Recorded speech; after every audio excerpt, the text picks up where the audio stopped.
Chapter 4. Come on, Dick. Okay, Chapter 4. I walk along the gravel path that divides the back lawn, neatly like a hair parting. It has rained during the night, the grass to either side is damp, the air humid. Here and there are worms, evidence of the fertility of the soil, caught by the sun, half dead, flexible and pink like lips. I open the white picket gate and continue past the front lawn towards the front gate. In the driveway, one of the guardians assigned to our household is washing the car. That must mean the commander is in the house in his own quarters past the dining room and beyond, where he seems to stay most of the time. The car is a very expensive one, a whirlwind, better than the Chariot, much better than the chunky, practical behemoth.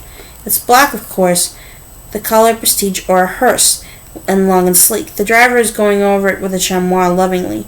This at least hasn't changed the way men caress good cars.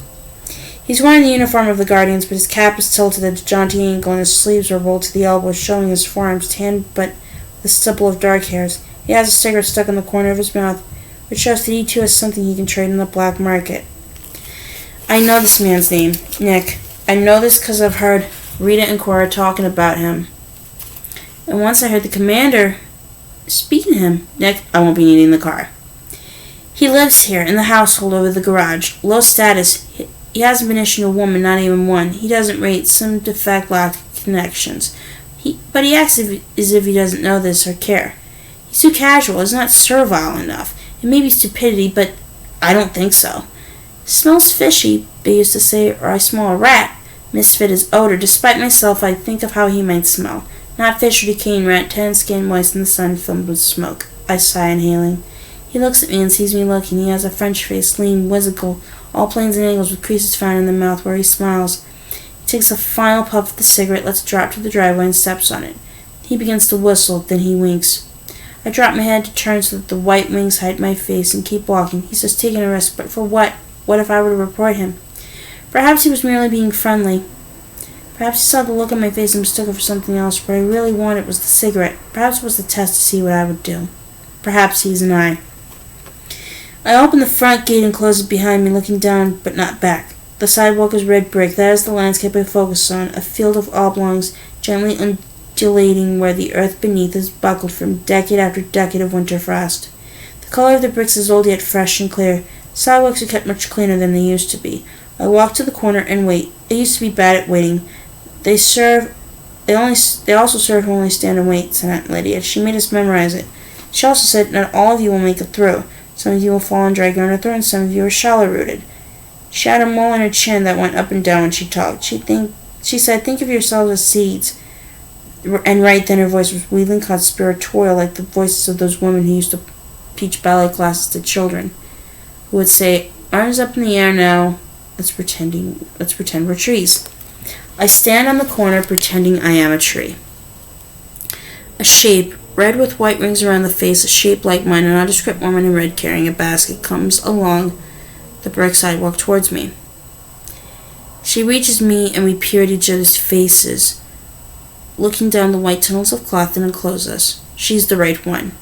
Blessed be the fruit, she says to me, the accepted greeting among us. May the Lord open, I answer, the accepted response. We turn and walk together past the large houses towards the central part of town. We aren't allowed to go there except in twos. This is supposed to be for our protection, though the notion is absurd.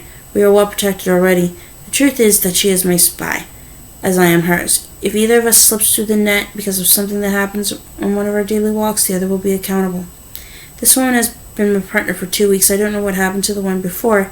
On a certain day, she simply wasn't there anymore, and this one was there in her place. It isn't the sort of thing you ask questions about, because the answers are not usually answers you want to know. Anyway, there wouldn't be an answer. This one is a little plumper than I am. Her eyes are brown. Her name is Offglen, and that's about all I know about her. She walks demurely, head down, red-gloved hands clasped in front, with short little steps like a trained pig's on its hind legs. During these walks, she has never said anything that was not strictly orthodox, but then neither have I. She may be a real believer, a handmaid more than name. I can't take the risk. War is going well, I hear, she says. Praise be, I reply. We've been sent good weather, which I receive with joy. They defeated more of the rebels since yesterday. Praise be, I said. I don't ask her how she knows. What were they? Baptists. If they had a stronghold in the Blue Hills, they smoked them out. Praise be. Sometimes I wish she would just shut up and let me walk in peace, but I'm ravenous for news, any kind of news, even if it's false news, it must mean something. We reached the first barrier, which is like the barriers blocking off roadworks or dug-up sewers. A wooden crisscross painted in yellow and black stripes, a red hexagon means stop. Near the gateway, there are some lanterns, not lit because it isn't night. Above us, I know, there are floodlights attached to the telephone poles for use in emergencies, and there are men with machine guns in the pillboxes on either side of the road. I don't see the floodlights and the pillboxes because of the wings around my face. I just know they are there. Behind the barrier, waiting for us at the narrow gateway, there are 2 men in the green uniforms of the Guardians of the Faith, with the crest on their shoulders and berets, 2 swords crossed above a white triangle. The Guardians aren't real soldiers. They're used for routine policing and other menial functions, digging up the commander's wife's garden, for instance, and they're either stupid or older or disabled or very young, apart from the ones that are eyes incognito. These 2 are very young. One mustache is still sparse, the other is still blotchy. Their youth is touching, but I know I can't be deceived by it. The young ones are often the most dangerous, the most fanatical, the jumpiest with their guns. They haven't yet learned about existence through time. You have to go slowly with them. Last week they shot a woman right about here. She was a Martha. She was swimming in her robe for her pass, and they thought she was hunting for a bomb. They thought she was a man in disguise. There have been such incidents. Rita and Cora knew the woman, heard them talking about it in the kitchen. Doing their job, said Cora, keeping us safe. Nothing safer than dead, said Rita angrily. She was minding her own business. No call to shoot her. It was an accident, said Cora. No such thing, said Rita. Everything is meant. I could hear her thumping the pots around in the sink. Well, someone will think twice before blowing up this house anyways, said Cora. All the same, Rita said. She worked hard. That was a bad death. I can think of worse, said Cora. At least it was quick. You could say that, said Rita. I'd have to choose some time before, to set things right.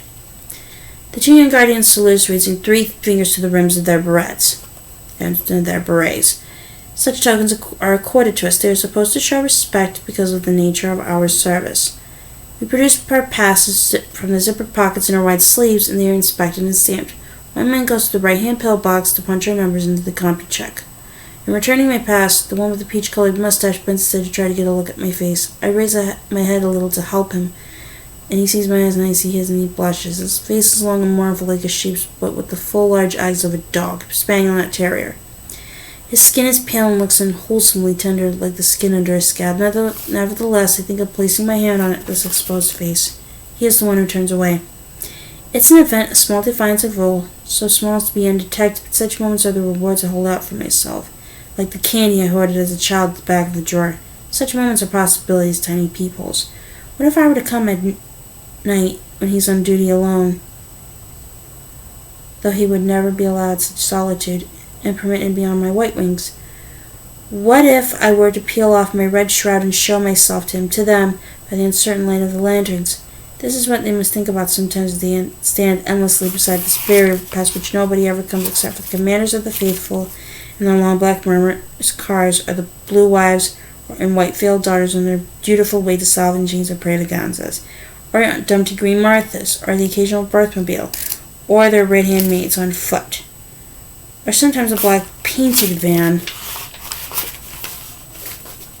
with the winged eye white on the side. The windows of the vans are dark tinted, and the men in the front seats wear dark glasses, a double obscurity.